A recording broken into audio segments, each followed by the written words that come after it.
Sergeant David Collins was just finishing a long, exhausting day at Fort McPherson when he decided to stop by the small corner store on Maple Street for a quick drink. The sun was dipping low, casting warm hues over the quiet neighborhood, and David felt the familiar weight of his Army Reserve uniform on his shoulders, a symbol of years of sacrifice, discipline, and honor. His boots echoed softly against the tiled floor as he approached the counter, the metallic shine of his metals catching the light and reflecting stories of courage and commitment.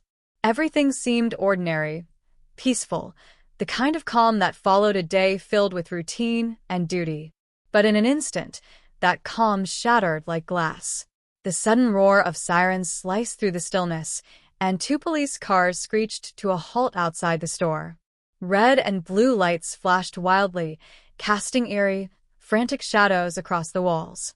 The air thickened with tension as the doors burst open and two white officers stormed inside, eyes sharp, hands hovering near their holstered guns. Time seemed to slow for David, his heart pounding in his chest, as he instinctively raised his hands, confusion and disbelief swirling in his gaze. Why was this happening? Why was the uniform that symbolized his service suddenly making him a target? The taller officer barked orders, demanding everyone leave the store immediately, voices rising in a mixture of fear and shock. The small community frozen in place, a woman's chips spilled onto the floor, and a man clutching lottery tickets stepped back quickly.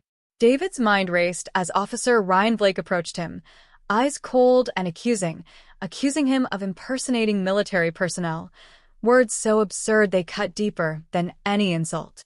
Before he could explain, before he could even process the humiliation, Officer Kevin Morris seized his arm, twisting it painfully behind his back. The cold metal of the handcuffs clicked shut around his wrists, silencing his protests. David's bottle of water slipped from his grasp and tumbled across the floor as he was dragged outside onto the blazing hot sidewalk. Cars slowed to stare, phones emerged to record, but David stood tall, his dignity unbroken despite the weight of injustice pressing down on him. In that moment, beneath the glaring sun and the piercing stares, the true battle began, not just for David's freedom, but for respect, truth, and the honor that his uniform demanded. David's mind raced as cold metal bit into his wrists, the harsh click of the handcuffs echoing like a cruel verdict. The scorching pavement pressed against his knees as he was forced down, the weight of confusion and humiliation settling deep in his chest. Around him, murmurs grew louder, phones whipped out, whispers turned to shouts, yet no one dared to intervene. His uniform, once a proud testament to his years of service, now felt like a target painted on his back. He tried to steady his breathing, to hold on to the calm that had carried him through countless battles, but the sting of disbelief burned fiercely. How could this be happening to him? The accusation, impersonating military personnel, was not just false, it was an insult that cut through the very core of his identity. David opened his mouth to speak, to explain, but the grip on his arm tightened, silencing him before a single word could escape. Officer Blake's smirk was a cold, bitter reminder of the prejudice hidden beneath the badge, as if David's denial was nothing more than an expected lie. Yet, even in the face of such injustice, David's spirit refused to break. His eyes scanned the crowd, seeking understanding, finding only mixed faces, some shocked, others indifferent, a few filled with quiet support. With measured calm, he asked to make a phone call, a small request that felt like a lifeline in a sea of hostility. The officer scoffed, mocking the idea, but allowed it, perhaps thinking it meaningless. David pulled his phone from his pocket, fingers steady despite the cuffs, and dialed the one name that could change everything, Colonel James Harper, his commanding officer. The line rang twice before the deep, authoritative voice on the other end cut through the tension. "Stay put," he ordered simply, and help was already on the way. The seconds stretched painfully, but David held on, his head high, his dignity intact. The arrival of the black SUVs was like a thunderclap, shifting the atmosphere instantly. Men in sharp suits and military badges stepped out, their presence commanding respect and silence.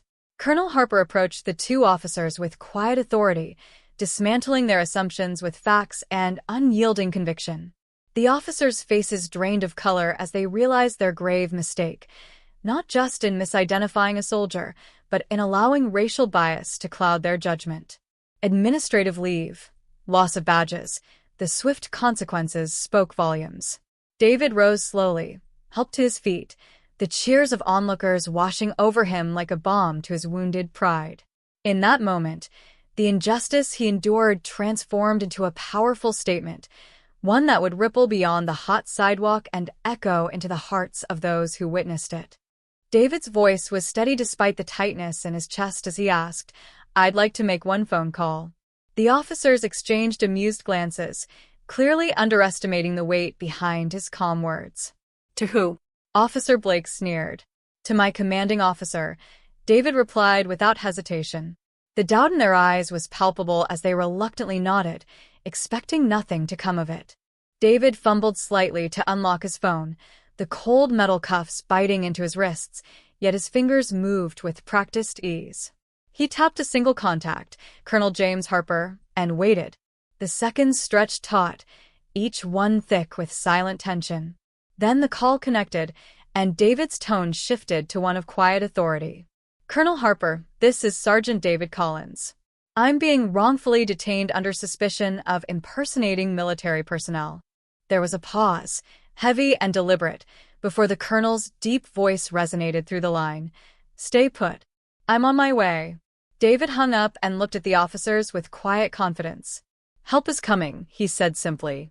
Their smirks faded, replaced by uncertainty.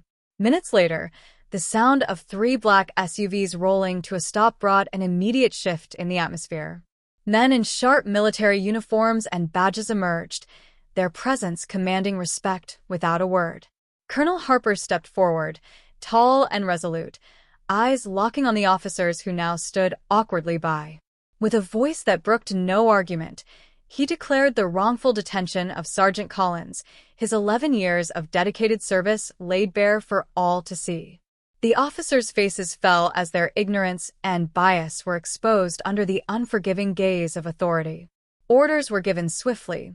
Badges, weapons, and radios surrendered, immediate administrative leave imposed. Justice was not delayed. It had arrived with the quiet power of truth and honor. The tension in the air shifted palpably as the black SUVs rolled to a smooth stop beside the gas station. The crowd, which had been holding its collective breath, seemed to lean in closer, senses heightened by the sudden change. Out stepped Colonel Nathaniel Briggs, tall, commanding, his silver hair catching the fading afternoon light like a halo of experience and authority. Every step he took was measured, purposeful, as if the very ground recognized the weight of his presence. His uniform was impeccable, adorned with ribbons and medals that spoke not only of his valor, but of decades dedicated to service, sacrifice, and leadership. He didn't shout or make demands. His silence carried the kind of power that needed no amplification. Approaching the 2 officers who still stood by the kneeling man, he locked eyes on the taller one, his voice low but unwavering as he asked which of them was Officer Harper. The man raised his hand, though hesitation flickered across his face like a shadow of guilt. Colonel Briggs introduced himself with calm authority, stating plainly the identity of the man in handcuffs, Sergeant David Collins, a decorated soldier with 11 years of honorable service. The realization hit the officers like a blow. This was no impersonator, but a brother in arms who deserved respect, not suspicion. Questions came swiftly from the colonel, pointed and unyielding. Had they asked for ID? Had they checked his credentials? The silence that followed was deafening.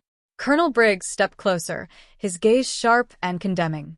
The accusation of impersonation was not only false but rooted in racial profiling, a bitter stain on their judgment and conduct. Without raising his voice, he pronounced their fate. Both officers were to be placed under federal review, immediately relieved of duty, their badges and weapons confiscated. The crowd watched as the 2 officers' confident facades crumbled, replaced by the grim reality of accountability. Colonel Briggs then turned to David, extending a steady hand to help him rise from the unforgiving pavement. "Get up, Sergeant," he said quietly, the words carrying a promise. This injustice will not stand, and it will never happen again. The murmurs of support swelled around them, a wave of solidarity washing over the moment.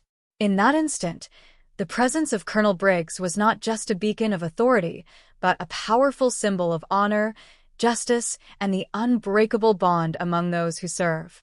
The aftermath was swift and unyielding, a reckoning that rippled far beyond the gas station's cracked concrete. Officers Dean Harper and Greg Simons, once brimming with authority and blind certainty, were now stripped of everything that had defined their power: their badges, their weapons, their radios, all taken from them in a cold, official manner that left no room for denial or delay. The gravity of their actions settled on them like a suffocating weight. No longer could they walk the streets with the unchallenged arrogance that had led to this humiliating fall. Their heads hung low, the bravado drained from their faces, replaced by the stark reality of accountability. Internal affairs escorted them away, not in cuffs, but shackled by disgrace and the imminent consequences that awaited their futures. The news spread like wildfire, the video footage of Sergeant David Collins' wrongful detention igniting outrage and demanding justice from every corner of the community. Social media exploded with the hashtag Salute Sergeant Collins, a digital chorus of voices rising up to honor the soldier who had stood firm in dignity amidst injustice. Reporters swarmed the scene, their microphones capturing every detail, every emotion from witnesses still shaken by what they had seen. The city's mayor, face stern but resolute, took to the podium in a press conference that was broadcast live to thousands. She offered a sincere apology to Sergeant Collins, acknowledging the deep wounds inflicted by the officer's actions and declaring the termination of Harper and Simons, no suspension, no transfer, but outright firing. The crowd watching on screens across the city erupted in cheers, a collective catharsis that spoke to a yearning for fairness and respect. Sergeant Collins, sitting quietly at home with a simple bowl of cereal, felt a long-delayed smile finally break through his stoic exterior, not from triumph, but from the recognition that his story, his honor, had been reclaimed. This was not just about one man. It was a call for systemic change, a demand that respect and justice be more than words but lived realities. As the officers faced the consequences of their prejudice, the community witnessed a powerful affirmation. Racism and abuse of power would no longer be tolerated, and those who serve must uphold the dignity of every individual, regardless of the color of their skin. Justice didn't just win that day. It sparked a movement that reverberated through the city and beyond, igniting a fire of awareness and hope where once there was silence and fear. The story of Sergeant David Collins, handcuffed wrongfully in his uniform, yet standing tall with unshaken dignity, became more than a headline. It became a symbol of resilience and truth. The hashtag Salute Sergeant Collins trended relentlessly, a digital anthem echoing the demand for respect and equality. People from all walks of life, united by the injustice they witnessed, raised their voices, calling for change in police culture and accountability in every corner of the system. Town halls filled with passionate conversations, police academies invited Collins to speak and teach a new generation of officers about humility, respect, and the profound responsibility their uniforms carry. His words, simple, honest, and heartfelt, became lessons of empathy and courage that challenged old prejudices. The mayor's public apology wasn't just a formality. It marked the beginning of a renewed commitment to rooting out discrimination within law enforcement, setting new policies, and fostering community trust. Slowly but surely, the city streets began to reflect a shift, a change in how officers saw the people they swore to protect, especially those they had once unfairly judged. And for Sergeant Collins, the victory wasn't about revenge or anger. It was about reclaiming dignity, inspiring others, and reminding the world that justice, when pursued with calm resolve and unwavering honor, is a force capable of transforming even the darkest moments into beacons of hope. The sun set behind his porch as he sat with a glass of sweet tea, a quiet smile touching his lips, knowing that his fight had made a difference, not just for himself, but for generations to come.